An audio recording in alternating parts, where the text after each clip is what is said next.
let's go ahead and get started.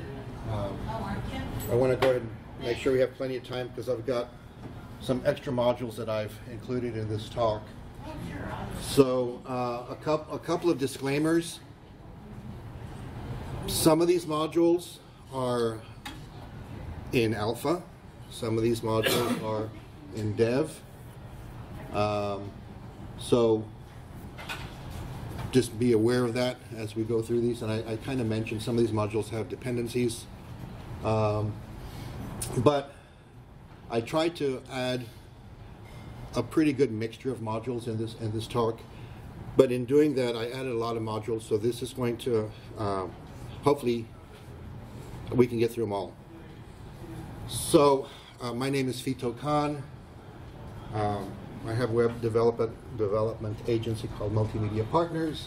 I'm a contract trainer. I design sites in WordPress and Drupal. There's my contact information. I've also included a link for the PowerPoint slides. So if you need to download that, feel free to download that.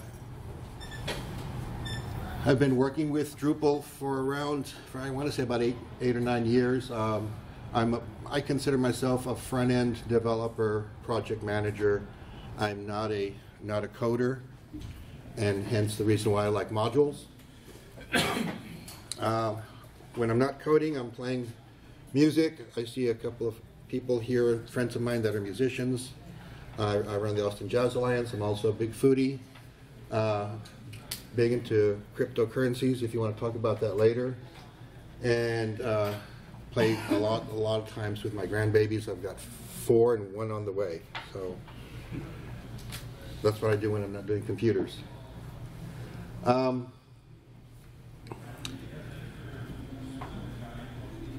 couple of the organizations that I've taught Drupal to.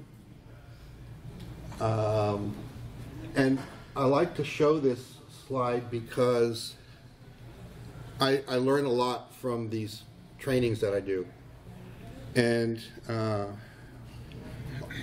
what I found is that some of the people in these trainings are nervous about Drupal. And I remember when I was first learning Drupal, I was kind of apprehensive, and I kind of remember that, what am I, what is this, and what am I doing? And I started thinking about a movie I saw back in the 70s called All That Jazz. I don't know if y'all remember that particular movie, but it was a story of Bob Fosse. And in that movie, there's a scene where there's a comedian that talks about the proposed stages of emotional responses to dying, and their denial, anger, bargaining, depression, and acceptance. You may have heard that before. And so I thought about that, and I said, Drupal has that. So I came up with this 4 stages of the Drupal development cycle, and they're fear, confusion, hope, and in this case, joy. So I want to talk about those a little bit. Fear. What have I gotten myself into? And a lot of you may have felt that the first time you had built a Drupal site. How many people here are new to Drupal? I'm just curious. Okay. How many people here have built a Drupal site? Okay. Is this your first site? Anybody doing a first site? A couple of people? Okay. So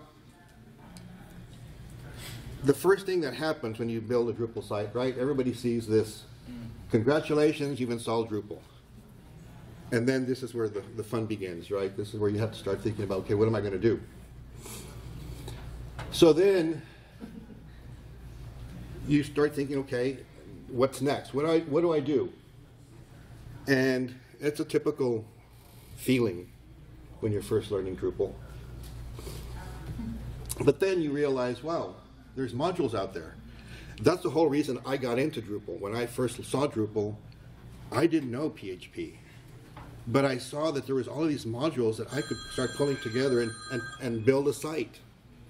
And that kind of made me feel a little bit better, because I realized that I could build a site almost without having to do too much coding, maybe minimal coding. Hopefully just some HTML and some CSS to make it look pretty. The whole idea, the whole goal for me was to try to get a site done without any custom modules and without any coding. So I want to go ahead and talk a little bit about Drupal 8, and we kind of talked a little bit about that this morning in the keynote. But you can kind of see that we're on track, I believe, for 8.53 was released. So we're slowly getting better at releasing Drupal. There's now 75 core modules in Drupal, which makes things a lot easier. We don't have to add as many contributed modules as we had to in Drupal 7. A couple important dates, and again, these are not set in stone, but you can see that we have a path for Drupal. For those of you who don't know what modules are, very quick definition: collection of files containing some functionality that usually contains PHP and Twig files. And there's core modules, contributed modules, and then obviously custom modules if you need custom modules.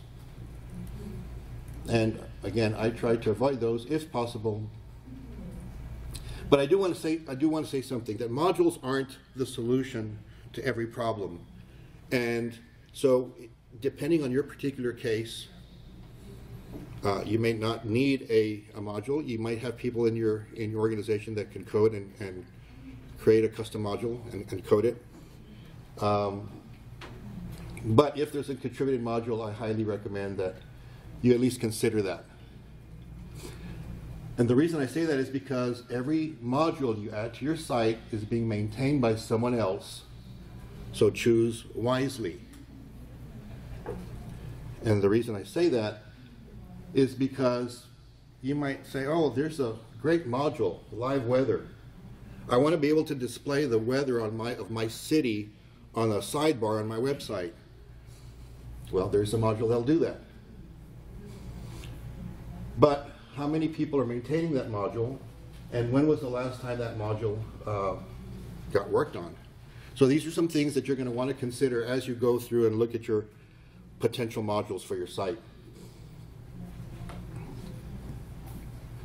As of June the 2nd, there's 3,982 Drupal 8 modules, and that's up from 2017 at the same time, which is great. It's good to see that. We've increased over 1,000 modules. But if you look at Drupal 7 modules, there's more than double. Now, some of that is because they're still developing some modules. Drupal 7 has been around a lot longer, obviously. But the other thing is that there's now some contributed modules that were in Drupal 7 that are now in Drupal 8, or they're in core. Things like views and things like that.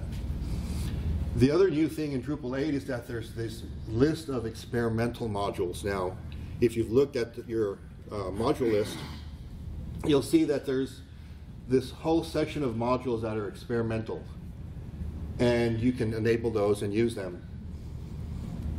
And the interesting thing about the experimental modules is that, as you can see there, they allow site builders and contributed project authors to test out functionality that might eventually be included as a stable part of Drupal core. But use them at your own risk. They are experimental. They may be removed from Drupal core if it turns out they're not a good fit. Some of them do get added to Drupal core. So if you look at this list right here, you'll see that BigPipe, which is a caching module, is stable in 8.3, but there's stuff like workflows, content moderation, that are in alpha, and then there's layout that's in alpha. But if this was a while back. If you look at what's happening now, you can see that now Migrate API is now stable. Content moderation, which was in alpha, is now stable in 8.5.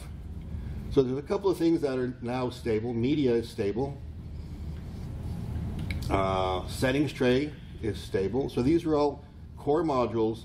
Some of them disappeared though. If you look at this list and then you compare it to this list, there's some that didn't make it into core. And I just like to point these out because there's a lot of modules, if you haven't taken the time to look, there's a lot of modules in core that are disabled or turned off by default, and you can actually enable those if you need them. And I'll point some of those out as we go through my module list if you need that functionality or that particular feature. So I've kind of broken these down as we go through the list as to modules that are going to make site admins happy, modules that are going to make site builders happy, modules that are going to make the marketing folks happy, modules that are going to make Google happy, so if you're looking for SEO type of stuff, and modules that are going to make everybody happy. So we'll go through that list and you know, we'll talk about some of those modules. I'm gonna go rather fast through this list. I'm not gonna have time to demo unless we get to the end and I have some time. I've got a lot of these modules loaded on a site and I can display or show them. Not all of them, because some of these modules require that you install libraries. Some of these modules require some configuration. So I don't have all of the modules. Some of them I just learned about, and so I put them there as, oh, this is cool, I just learned about it. And so I haven't even used the module, but it looks interesting. So the first one that probably most people here install as their first module, it used to be views in Drupal 7, now it's admin toolbar. So if you haven't installed admin toolbar, I highly recommend you install it. It gives you a real nice little drop down. So if you're scrolling across the top of the admin menu, you can take advantage of the drop down. It also has some other features like running cron and flushing cache and some other things like that. So it's a great module to install as a developer. Coffee and Coffee Extras. The Coffee module helps you navigate through the Drupal admin faster. Basically, you do a Option D, I believe. It brings up this window, and you can start to type in a word, and it will then look through and find possibilities for suggestions. And then you can. So if I'm looking for taxonomy, I can just type tax. It brings up taxonomy, and then I can just click on taxonomy. So it's kind of a quick keyboard shortcut to get to your stuff. Devel, Devel Generate, Devel Kint, and Web Profiler. This module is typically used when you're developing your site. It's got some nice features. The one that I use probably the most is the Devel Generate. When you're setting up a Drupal site, one of the problems is you don't have any content, but you need to start testing things. You want to build a view and see what the view is going to look like. Devel Generate lets you create dummy users, dummy content. So you can create your content types and then create dummy content for all your content types. You can create dummy taxonomy. So you have then all of this content that you can use when you're building your site and testing the site out to make sure everything works the way it's supposed to. You can test out roles, you can test out permissions. When you're done, you hit a button and it deletes everything and you've got a nice clean site ready to go. So Devel generates a good suite of modules. If you're having to do any type of coding, you can use the Kint array function. You can look at arrays and look at the elements of the array. The Web Profiler gives you a little menu at the bottom of the screen that shows you all kinds of information, how many SQL queries your site has, how many views, all kinds of information. The one thing that I do suggest is you only use this for development. Take it off if you've got a site in production. You don't want to have it on a production site, but it's great for development. Live weather, I pointed that one out. This was kind of just a fun module, and sometimes you might get a request for showing the weather on your site. It's fairly easy to install, fairly easy to configure. One of the problems with it though is it's not actively, well, I want to say it's actively maintained, but I think there's only one maintainer, so it's kind of one of those modules where you're taking your chances a little bit, but it's been working fine for a while. Recipe. I found this because my wife wanted to create a recipe website, and I said, well, let me see if there's something in Drupal that'll do that. And there's this really cool module that you can install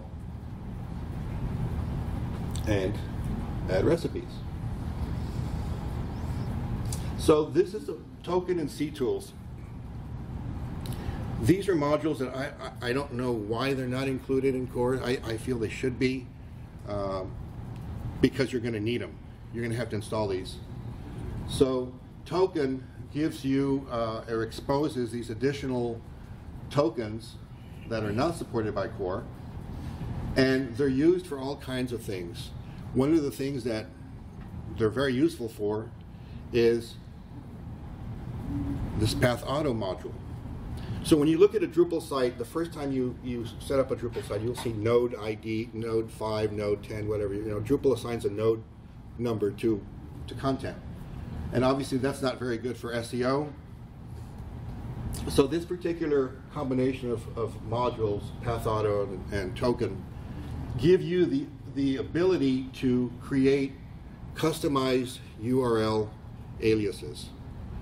So for example, this macaroni and cheese site, I created a URL alias that has the word recipe in the URL. So all recipes for this site will say recipe and then the title of the recipe. And I did that by using the path auto and the token modules, and then I can go in and I can select what token I want to use when I create my alias.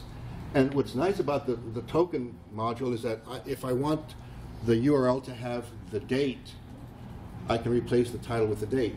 If I want to show recipes that came out in 2017 versus 2018, I could expose the date token or add the date token to the alias. So there's a whole list of tokens that you have access to when you build out your URLs.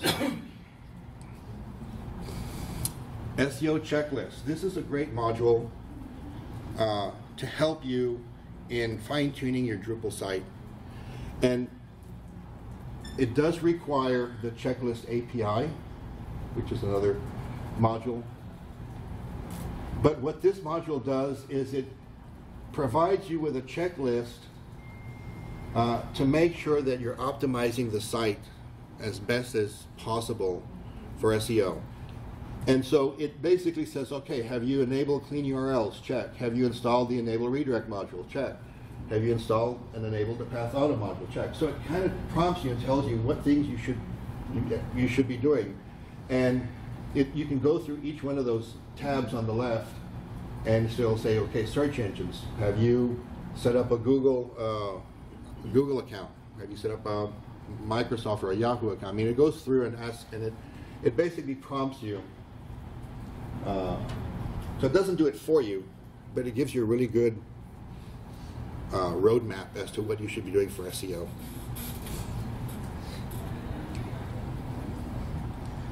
Content moderation and workflows. This is in core, so these modules are just turned off by default. But if your site needs content moderation, turn on those two modules, do some configuration, and then you can now start moderating your content. Has anybody used this module before? Yeah, a couple of people. Does anybody here needing something like this, content moderation for your sites, where you want to be able to maybe write some content, have it in draft mode, and then pass it on to somebody else for review, and then have that person review it and say, yeah, that's good, hit publish? That's what this does. It works great. Again, it's in core. Multilingual support. Again, this has changed. Drupal 7 required, I don't know how many, maybe 30 different modules to do multilingual. Now in Drupal 8, we've got 4 modules in core that handle multilingual support. Does anybody here need multilingual support on their website? Okay. It's pretty amazing that they were able to pack everything into these 4 core modules. And it's actually fairly easy to set it up. You basically check it off, and then you go through and you configure what content you want translatable. You figure out what languages you want to display. It creates a block. You place the block somewhere so you can select the different languages, and then you can start translating. It doesn't translate the content for you, obviously, but there's services out there that do that. But what it does do is it converts the entire site into whatever the language is that you're selecting. If we have some time, I have a site that I've installed and enabled multilingual support, and we'll take a look at it. But it's great. It's great that we now have that in core, and it's fairly easy to set up. Backup and migrate. This is one that, depending on your situation, you may want to have. If you're on a site, you've got your own server, and your site isn't being backed up by your IT people. Hopefully it is, but if you want to have your own kind of backup, Backup and Migrate is a module that lets you back up and then restore your site. It'll back up the database, it'll back up all your files. It creates a nice tar file that you can download, and I use it quite a bit when I'm just doing development. I'm just backing up my stuff. I'll demo that as well if you all have any interest in it. It's a great module. It wasn't working initially, but now it works. Seems to work fine. Metatag. Metatag is a module that allows you to automatically provide structured metadata. And what's nice is that you can drill down and tag all kinds of stuff on your site. So again, this is a great tool for SEO. I highly recommend the Metatag module.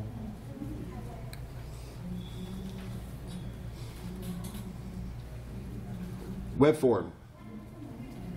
So Webform has been totally redone from Drupal 7 to Drupal 8. The new Webform module is great. Again, if you need forms for your website, there may not be a need for creating those forms. Webform comes with a lot of templates already ready for you to use. So you can see it comes with a contact us form. It comes with an employee evaluation form. It comes with a feedback form. Issue, job application, job seeker profile, registration, session evaluation. So all of these forms are already there for you. All you have to do is select them. You can make a copy. You can then tweak it, change it around, do whatever you need to for your form, and you've got a form. The other nice thing about this form is that then you can decide, well, who's going to get the form? Who do I email it to? How do I download the form? It will give you a CSV file of the results of the form. So it's a pretty complete solution a lot of the times. And in addition, you can create your own forms. So you're not stuck with these particular forms. You can design your own. Any of you all used this module before? Nick? Yeah, a couple of y'all used it. You all like it? Yeah? Good? I seem to hear a lot of good things about this form, or this module.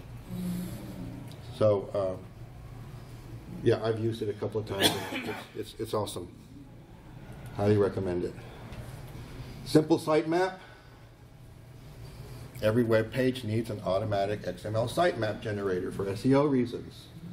This module aims to be a replacement for the XML sitemap module for Drupal 8. Simple XML sitemap is lighter than XML sitemap in terms of resources and usability. Anybody use this one? Yeah? Yeah, good? You all like it? Yeah, it's all right. So for a lot of you, the newbies, some of these modules, you should kind of take note, especially if they're SEO, for SEO purposes. So one of the questions that I get a lot is, well, what can I use for a carousel or for a slideshow? And there's a lot of solutions, there's a lot of options.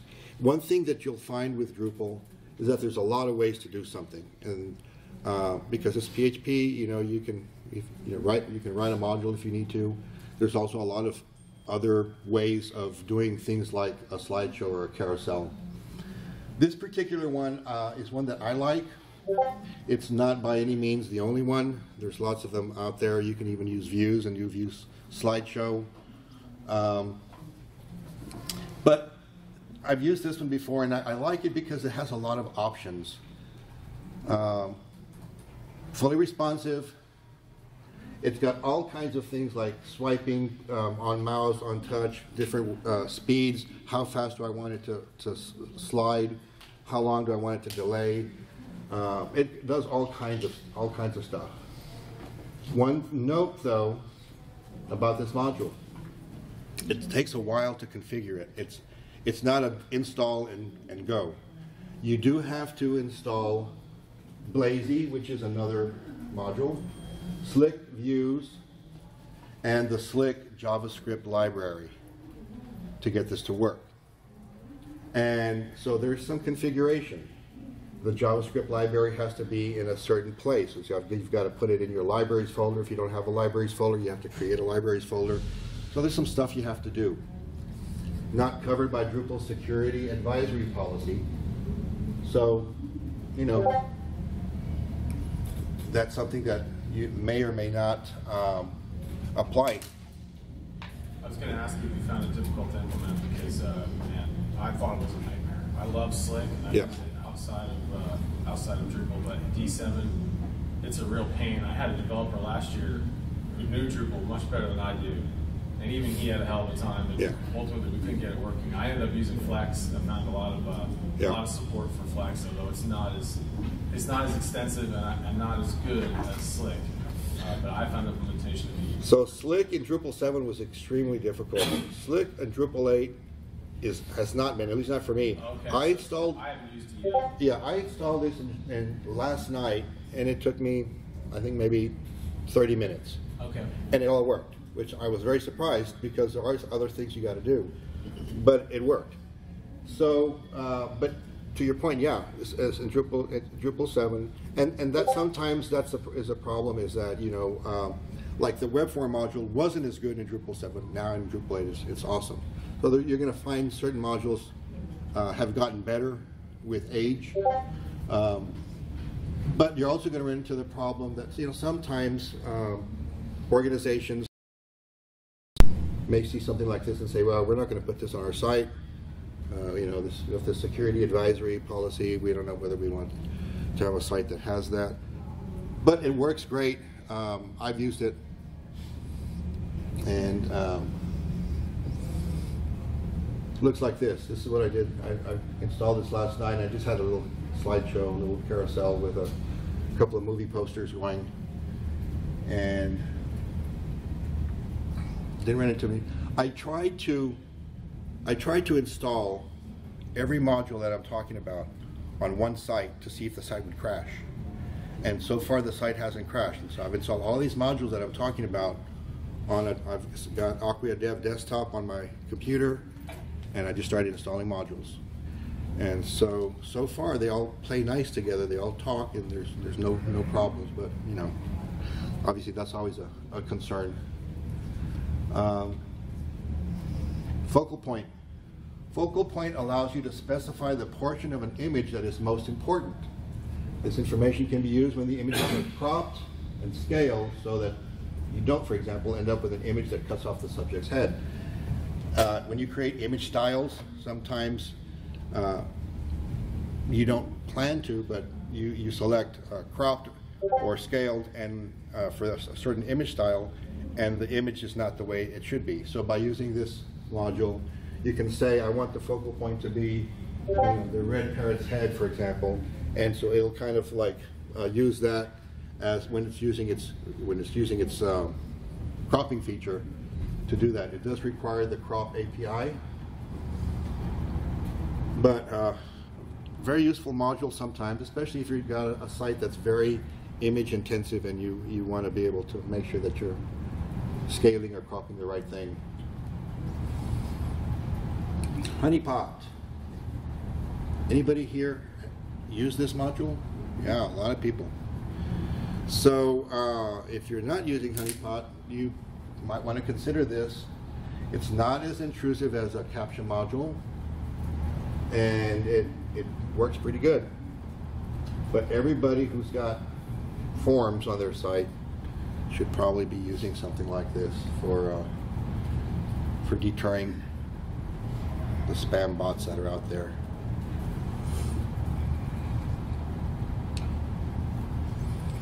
And okay, CAPTCHA, didn't CAPTCHA recently had a problem we had to get rid of?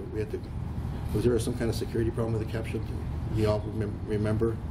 If there was something recently? I thought I remember that there was something wrong with, there was some problem with CAPTCHA. Autobahn. So, if you don't want to have anybody going to your website from Russia, here's one option. You can automatically ban IPs, whole IPs, a certain IP, and you can get very specific. But if you know you're never going to have anybody from a certain, you know, like North Korea coming to your site, you might want to consider something like this. There's some other options. This is just one. And again, a lot of these that I'm showing are just options.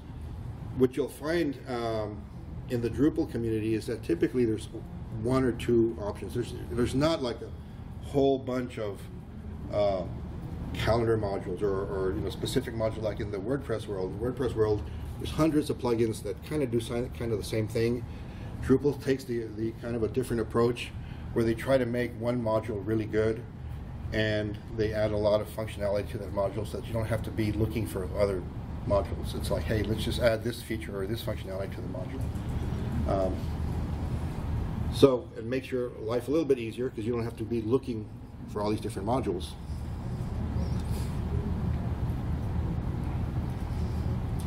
Scheduler.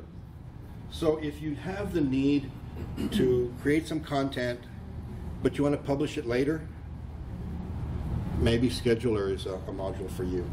And what this allows you to do is to pre-set up content, and then on a scheduled time, it publishes the content. So you can see here, dates can be entered either as plain text or with a calendar pop-up. You need to install the date pop-up module in Drupal 7. You don't need that in Drupal 8. It's built into core. But you can see here some options here. Enable scheduled publishing for this content type. Change content creation time to match the scheduled publish time so that it looks like it's current and fresh. And then there's some other advanced options there as well. But this is kind of a cool module if you need that functionality, right? You want to have a bunch of content and then you want to send it out at certain dates.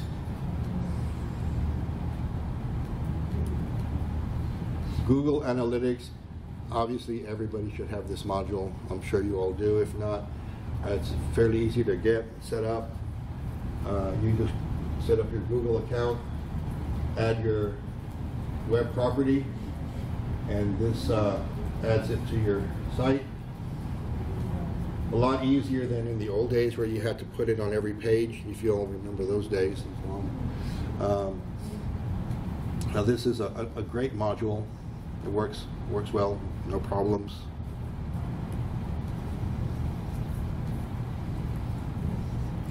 Geolocation. This is another great module. It's a release candidate.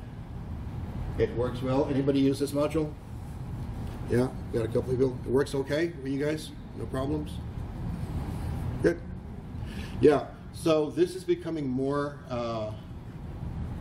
and more popular to have a Google map on your site. There's now an additional module that I saw someplace that will even integrate Street View. So in addition to being able to click on it and getting it, you can now add the Street View of that location as well, which is kind of cool. So again, if you need something like that, it's a good module.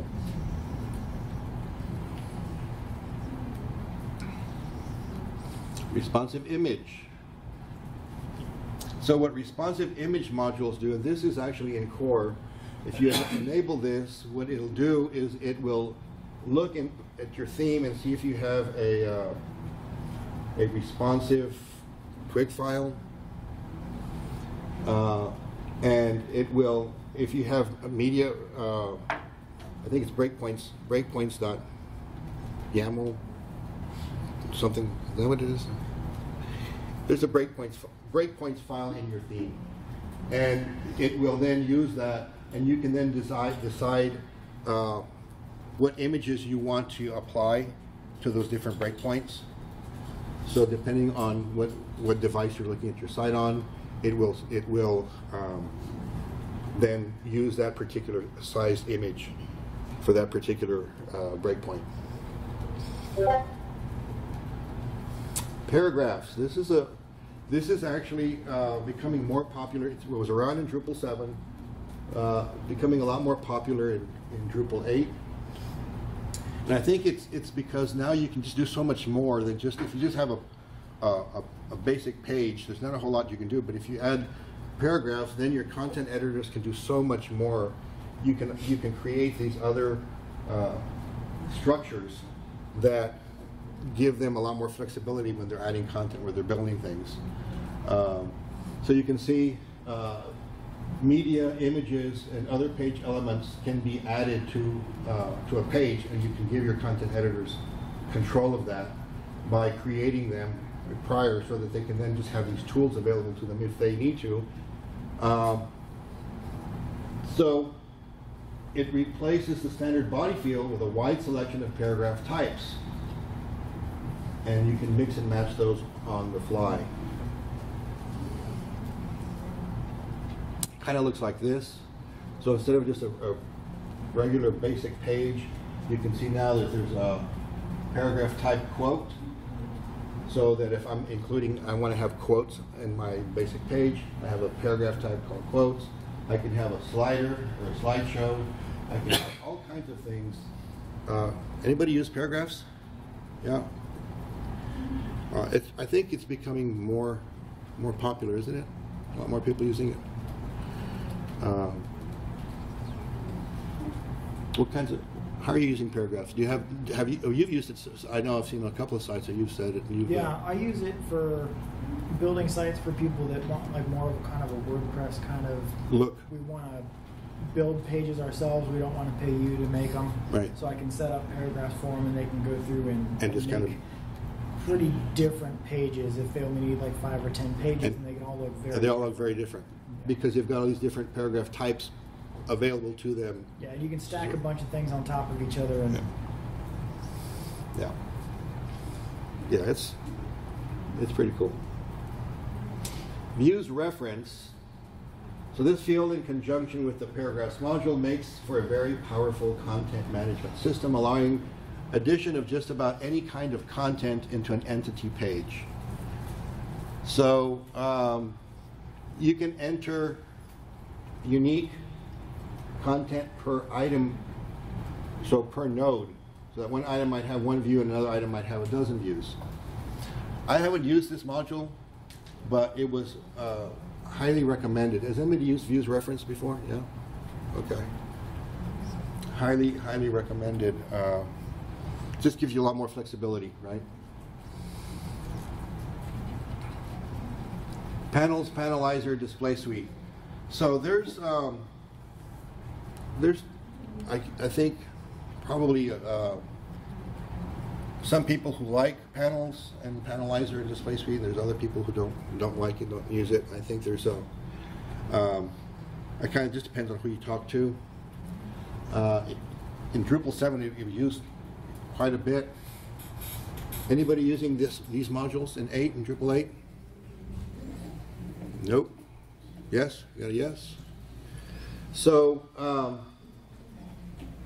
what's kind of nice about the panels module is that it gives you this ability to create layouts, and then you can drag and drop things on top of this panel page and really customize the look of your site.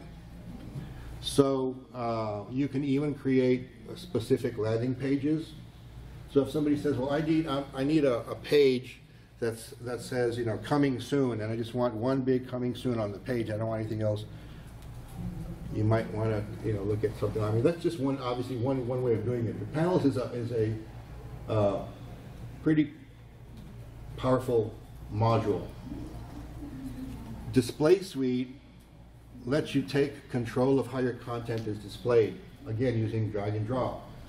And you can arrange your content. Let's say you have a node. I'll give you an example. You've got an article, and in your article you have the title and the content and the image and the, you know, who wrote the article, and it's basically one page. Well, with Display Suite, I can say I'm going to change my articles to all have 2 columns.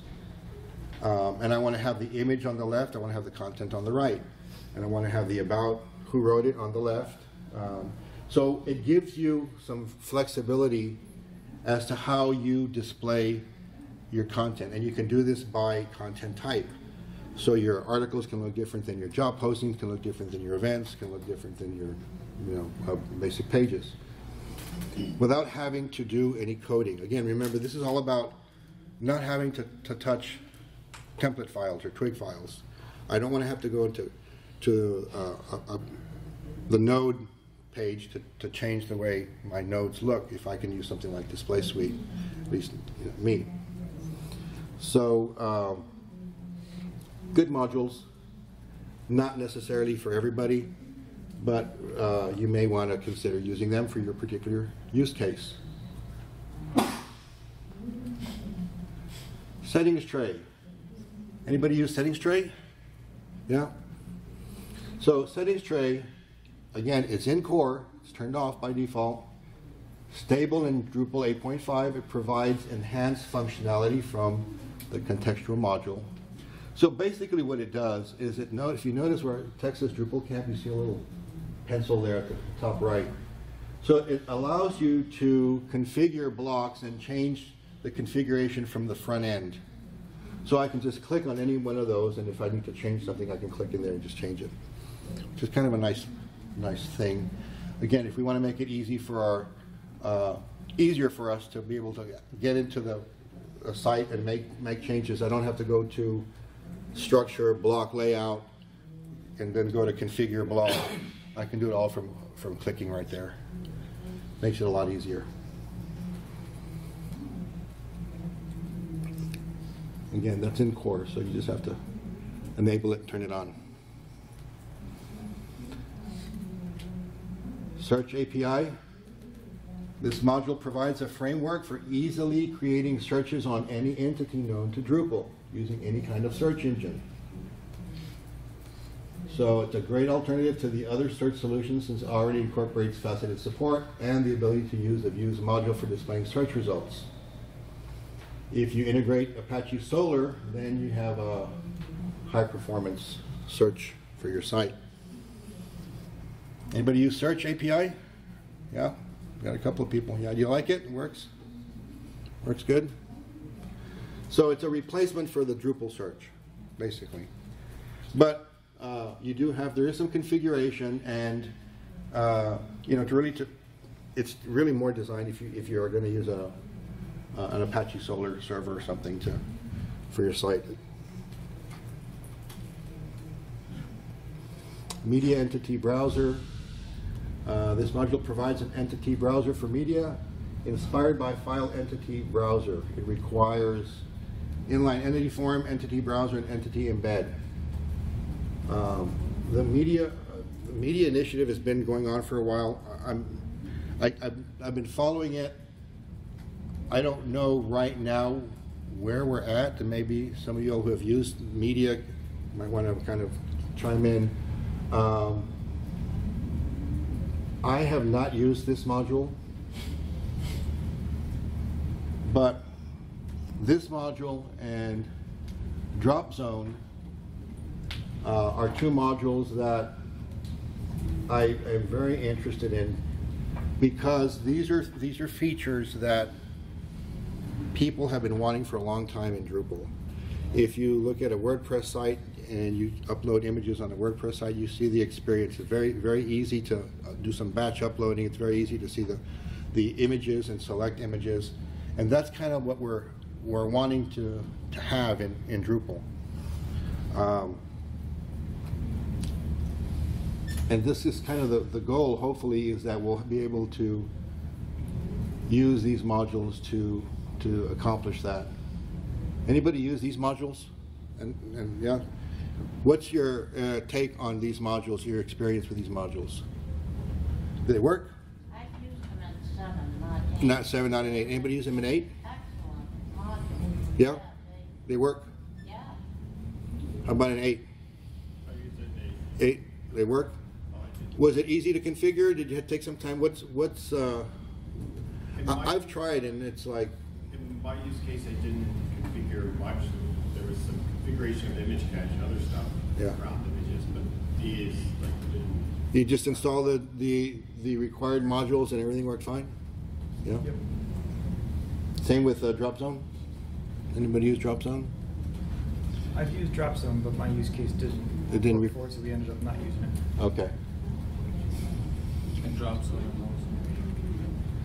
So yeah, and so that's some of them are fairly easy to set up and install. Some of them do require some configuration. Some require additional libraries, and that's where Composer comes into play. You use Composer, you can install all those libraries at one time, and you don't have to worry about it. Otherwise, you have to download the library and then FTP it or do so however you can get it to where it needs to be. So if you have access to the server, great. Bricks. So this is one that I heard about yesterday. Bricks is a new way of building pages on top of entity reference, display modes, layout API, table drag.js, and flat tables. Everything is in Drupal core. That makes Bricks ultra lightweight and developer friendly. In terms of concept, Bricks is a new generation of paragraphs, an alternative to Panelizer, and a good friend of ECK, inline entity form, and your favorite WYSIWYG. Anybody heard of Bricks? Yeah? Got a couple people. So this is new. I mean, new to me, and I don't know how long it's been out there, but this is, it's like as I talk to people, it's kind of fun because I'll go, oh, have you heard of this module? I'll go, no, and I'll have to take it down notes and I'll look at it and I'll read about it. And haven't used it. I did install it. It lets you do something like this. This is kind of what it looks like, where again you have you create these kind of like paragraphs, and then you just drag what you want to into the layout. And here's an example of I've got an article, and what I've done is I've actually I've moved the images to the left, text to the right, and then I've created a little tab, first and second tab up there at the top. So you can see layout brick, and then underneath that layout brick there's a first brick and a second brick. Those become the tabs because they're indented, and so I can create these tabs along the top, or I can do them so basically horizontally or vertically.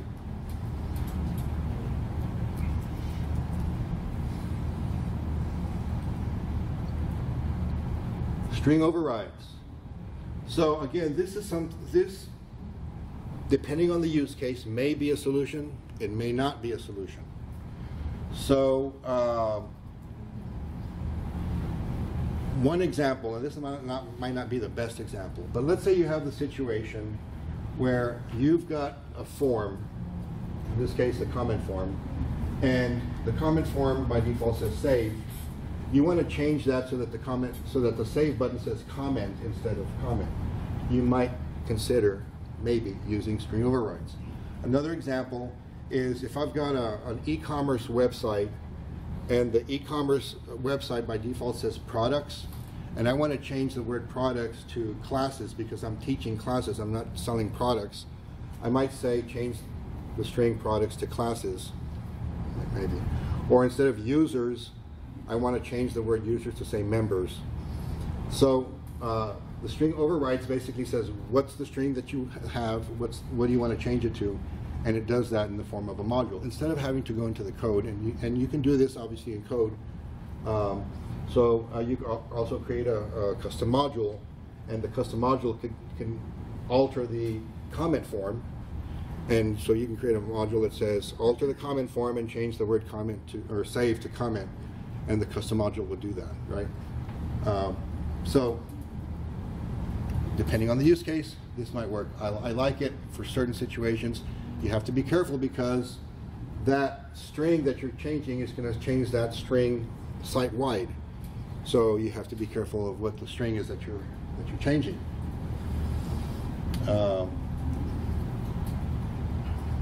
But anybody use string overrides? Yeah. Any issues with it? Problems? Questions? It works. I think you change HTML as well, like the wrapper. Yeah. So instead of just the word, you might have a div or a span. So that helps with that. Yeah. Yeah. It works for you know, for its use case. It works fine. But again, you have to be careful.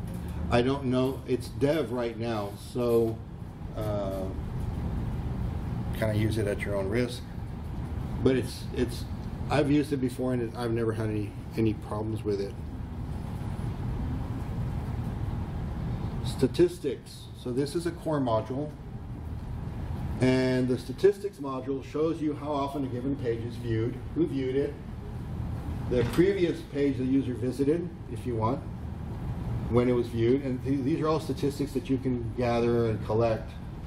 So if you need this for your site, this is one solution, and I'm not saying this is the only solution.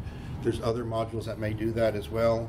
This is in core, so it's a matter of just turning it on and then configuring it. There is some configuration, but here's an example. Today's popular content: Star Wars, you know, Titanic. They also looked at a recipe. The all-time popular content is Star Wars: The Force Awakens. The last viewed Star Wars. So it creates a block that then you can just place anywhere you want to on your site, and collect the data. Data gets put into the database. Notice that it says, be cautious about using this module on a high-traffic website, as each page view is read into the database, which can have a negative effect on performance. A third-party analytics service is often more suitable. So, you don't have a high-traffic website, you need something like this. Maybe you're okay with it. If it's a high-traffic website, check out some other options. But you know, it is in core. You don't have to worry about who's maintaining it. Module filter. I like module filter. I use this a lot. Anybody use module filter? Yeah. This is probably one that you might want to install on your site, because what it does is it gives you a better organization of your modules. It separates your modules into categories. It also tells you what modules were recently added or recently enabled. You can search by filter name. You can select from that toggle whether you want to see just enable modules or just disable modules. So it's a great, it's a better experience than the regular module display that comes with Drupal, at least in my mind. And it works pretty good. I used it a lot in Drupal 7, and I typically use it, especially if you have a lot of modules, or if you're playing around with modules. You can use it, and then you can say, okay, show me a list of all of my disabled modules. You can go through there and get rid of those modules. Obviously, you want to get rid of modules that you're not using on your site. Don't leave any modules on your site that you're not using. Just get rid of them. You don't need them. They're just taking up space, and they're also taking up resources. Drupal has to go through every module that you've got, so get rid of the modules if you don't need them. So this one was actually shared with me by a friend of mine, Mark Hicks, who's in the room. And I wanted to end with this particular one because you can integrate Alexa into your Drupal site, which is actually pretty cool if you think about it. If you look at the market share, Alexa or Amazon has 69% of the market share, Google 25%, and others 6%. Now that's going to be changing, and from what I've been reading, Google's taking away share from Amazon, and Apple is slowly increasing as well. That 6% mostly is Apple, and it's kind of surprising because Apple just came out. But what's interesting about this module is that it's fairly easy to set up. I mean, it's not point and click install. I mean, you have to create an account on Amazon, and I mean, there's stuff that you have to do, but it's not impossible, right? And the potential is huge because we're going to be slowly moving to a time where we're going to be using our voice for a lot of things. Right now, we're starting to use it, with Siri and with Alexa. But imagine when you're talking about websites and being able to access your website with your voice. Voice is going to be the next big thing. First, it was keyboard, then it was mouse. Now it's going to be voice. So the fact that we can now start creating sites and using technologies like Alexa are pretty amazing. 12 million units in 2017, and that's just going to be going up. So for accessibility, it's great. So it's just another way that people can access your site and your data. So I like this. It's kind of a neat cutting edge thing, and so I think that's probably where I want to leave it. I've got time. Probably got time for. I've got time for a few questions, but yeah, basically I'm done. Thank you very much. Questions? Have you heard of any good mega menu modules? Superfish, mega menu options. We're getting Rob? requests for those.